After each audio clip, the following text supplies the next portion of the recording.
WhatsApp based assessment class 6 subject math है और date है 18 सितंबर 2021। टोटल 8 क्वेश्चन दिए गए हैं, तो आइए सभी क्वेश्चनों को हम समझ लेते हैं। इनमें से कौन सा क्रम विनिमय गुण के उदाहरण को दर्शाता है, यानी क्रम विनिमय का गुण कौन सा है यहाँ पर। तो क्रम विनिमय की बात करें, क्रम विनिमय का मतलब क्या होता है, संख्याओं को आगे पीछे लिख देना।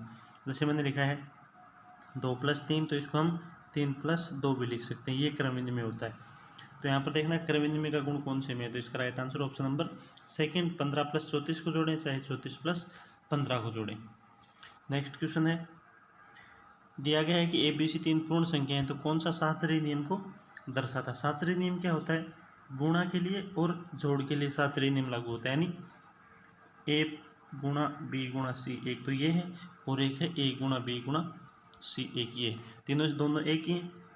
यहाँ पर हमने ए और बी को ब्रैकेट बंद किया है और यहाँ पर बी और सी को ब्रैकेट में बंद किया है, यानी पहले ए और बी को गुणा करेंगे, बाद में सी से गुणा करेंगे, और यहाँ पर बी और सी को गुणा करेंगे, बाद में ए से गुणा करेंगे, दोनों ही कंडीशन में बराबर ही आएगा। ये साहचर्य नियम होता है, और गुणा की जगह हम प्लस भी लगा सकते हैं। तो साहचर्य नियम जो होता है वो जोड़ के लिए और गुणन के लिए लागू होता है। तो इसका right answer option number first, A गुणा बी गुणा सी, बी गुणा सी ब्रैकेट में, यहाँ पर ए गुणा बी ब्रैकेट में।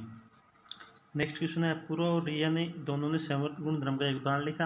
अपूर्व ने 17+24 बराबर 41 और रिया ने 9 गुणा 16 बराबर 144, कौन सा सही है, तो यहाँ पर दोनों ही सही है। तो समवर्त गुणधर्म क्या होता है, यानी दो संख्याओं को जोड़ने पर जो संख्या आएगी वो भी पूर्ण संख्या ही आएगी, और गुणा करें तो भी मतलब पूर्ण संख्या ही आएगी, तो ये होता है समवर्त गुणधर्म। तो यहाँ पर ऑप्शन नंबर थर्ड, दोनों ही सही है।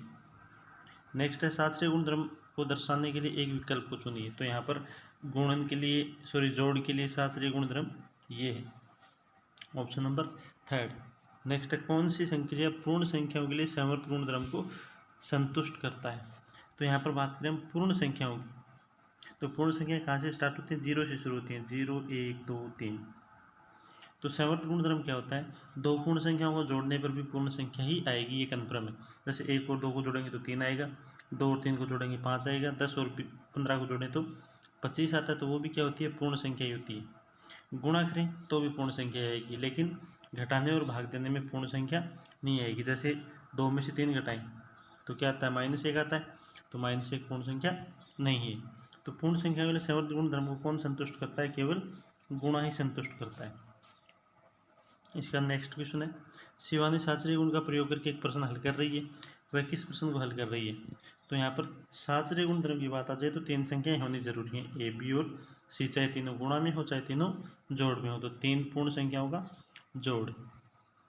नेक्स्ट, गणितीय समस्या हो जहाँ एक पूर्ण संख्या को दो पूर्ण संख्याओं से जो कि एक दूसरे से जुड़ी गई गुणा किया जा रहा है, तो हल करने के लिए किस गुणधर्म का उपयोग किया जाता है। मतलब दो पूर्ण संख्याओं को जोड़ा गया है बी प्लस सी, और इनको जहाँ एक पूर्ण संख्या को ए से गुणा किया गया है, तो ये होता है योग पर गुणन का वितरण, यानी ए जो है वो बी से भी गुणा होगा, ए है वो सी से भी गुणा होगा, तो केवल योग पर गुणन की वितरणता यहाँ पर लागू हो जाएगा। नेक्स्ट है, निम्न में से कौन पूर्ण संख्या के लिए साहचर्य गुणधर्म को संतुष्ट करता है। तो पूर्ण संख्या के लिए साहचर्य गुणधर्म में भी आपको बताया था योग और गुणन के लिए ही लागू होते हैं। तो आज की व्हाट्सएप क्विज के टोटल 8 क्वेश्चन थे, जिसके आंसर हमने देख लिए हैं। मिलते हैं अगली वीडियो में, तब तक के लिए धन्यवाद।